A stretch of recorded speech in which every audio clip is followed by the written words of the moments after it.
সুবহানাল্লাহ, আলহামদুলিল্লাহ, লা ইলাহা ইল্লাল্লাহ, আল্লাহু আকবার। পড়েন সুবহানাল্লাহ, আলহামদুলিল্লাহ, লা ইলাহা ইল্লাল্লাহ, আল্লাহু আকবার। এই চারটা জিকির হচ্ছে শ্রেষ্ঠ জিকির।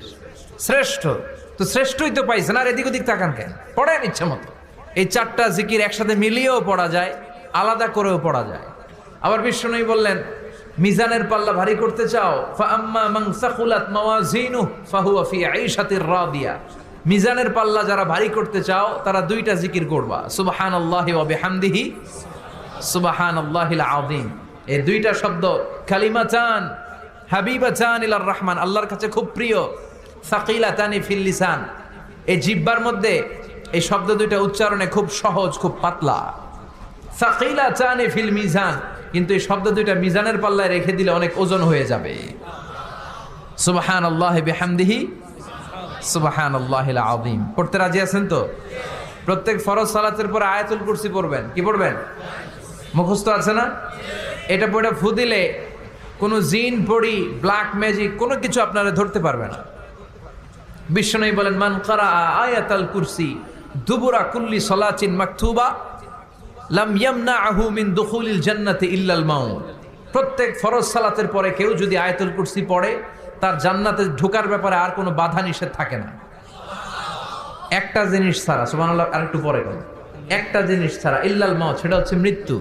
লোকটা মরে না তাই জান্নাতে যায় না, মরলেই জান্নাতি। এবার সুবহানাল্লাহ।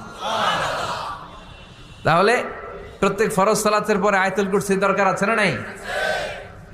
প্রত্যেক ফরজ সালাতের পরে সালাম ফিরিয়ে আওয়াজ করে পড়বেন আল্লাহু আকবার। 3 বার পড়বেন আস্তাগফিরুল্লাহ, আস্তাগফিরুল্লাহ, আস্তাগফিরুল্লাহ। সুবহানাল্লাহ 33 বার, আলহামদুলিল্লাহ 33 বার, আল্লাহু আকবার 34 বার। অথবা শেষে 3টা 33 বার পড়ে মিলাবেন লা ইলাহা ইল্লাল্লাহু ওয়াহদাহু লা শারীকা লাহুল মুলকু ওয়া লাহুল হামদু ওয়া হুয়া আলা কুল্লি শাইইন কাদির। আরেক বর্ণনা একটু বাড়ানো হয়েছে, ইউহয়ী ওয়া ইউমীত ওয়া হুয়া আলা কুল্লি শাইইন। এগুলো পড়ে না, কোত্থেকে কি হাবিজাবি পড়ে ঈমান নষ্ট করে। এজন্য মুমিন হবে, মুমিন they work smart, they don't work hard. মুমিন স্মার্টলি কাজ করে, মুমিন কষ্ট করে কাজ করে না। সুবহানাল্লাহ কবেন না? মুমিন সুযোগ খোঁজে, মুমিন কাজ করে smartly. They don't work hard, they work smart. They work smart, তারা স্মার্টলি কাজ করে। কাবা ঘরের 4টা কর্নার আছে। একটা কর্নারের নাম হচ্ছে রুকনুল হাজারিল আসওয়াদ, এটার নাম হচ্ছে ব্ল্যাক স্টোন কর্নার, যেখানে হাজরা আসওয়াদের পাথর আছে। এই পাথরটাতে চুমু দিলে জীবনের গুনাহ সব